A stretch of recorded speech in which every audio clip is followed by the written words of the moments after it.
If y'all know who Nick Shirley is, then raise your hand. Okay, now that everyone's raised their hands, have you all heard about this Assemblywoman from California, Mia Bonta, who is actually trying to introduce a bill that would stop citizen journalists from uncovering fraud and actually doing what law enforcement should be doing, which is putting boots on the ground in the communities and doing their investigations? The Republicans are calling this bill the Stop Nick Shirley Act. Let's get into some clips. California Democrats are taking heat for a new bill they're pushing that one lawmaker has now dubbed the Stop Nick Shirley Act. Some people are arguing that the proposed legislation effectively criminalizes investigative journalism.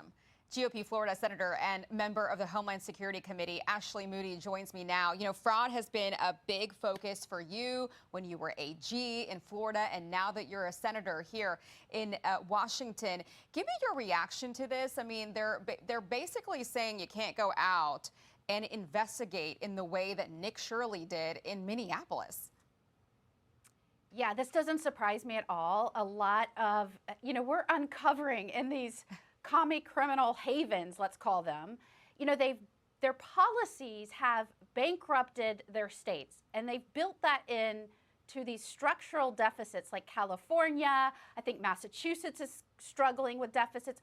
All of these policies that they're implementing don't drive real market-driven prosperity. In fact, it wrecks true markets and the ability of a state to thrive, like Florida, right? Compare and contrast. We run a deficit every year. So then they go and cry to the federal government, we need all these grants, we need all this money, and they push that money out to these NGOs and other organizations, which through all kinds of grants, health grants, you name it. You saw some of the stuff coming through COVID or even green energy during Biden, just pushing out billions and billions of dollars. And then when you have Americans like Nick Shirley showing up and saying, where's my taxpayer money going?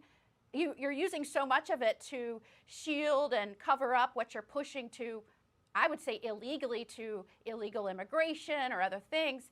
Now they want to cover it up. They want to stop any way of an American taxpayer coming in and demanding transparency. Yeah, it does make you wonder, like, what are you hiding that you have to pass a law? Here's Nick Shirley, actually. He was just on with Kaylee, and here's his reaction to this bill that's sort of named after him. So if this passes, the fraud's going to continue to get worse and worse. And if I were to go look into the fraud at one of these NGOs, let's say, that receives money for migrants, I could receive a $4,000 civil fine, a $10,000 criminal fine, or a $50,000 felony. They're basically trying to bankrupt journalists from. What do you think about the Stop Nick Shirley Act?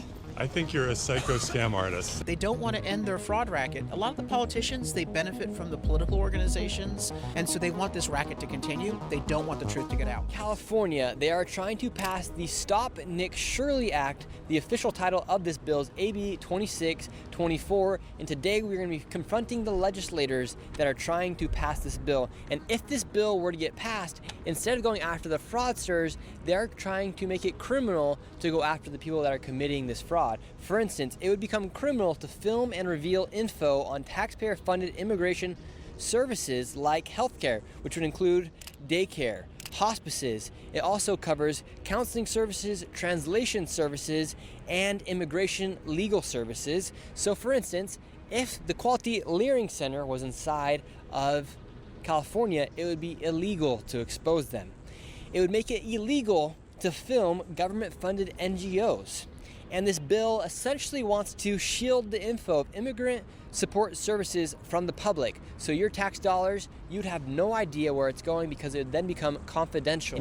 I would suspect that I probably have the fewest assets of anybody sitting on this dais. I am not a rich man, unlike those to my left. So, I mean, listen, the American people look at people like the former Speaker of the House, who makes better returns than anybody in America. They look at senators who were investigated during the COVID pandemic for their miraculous stock trades, and they say, how is this possible? To think that this might become a problem in the future it's a problem now. Members of Congress are trading daily based on information that the public doesn't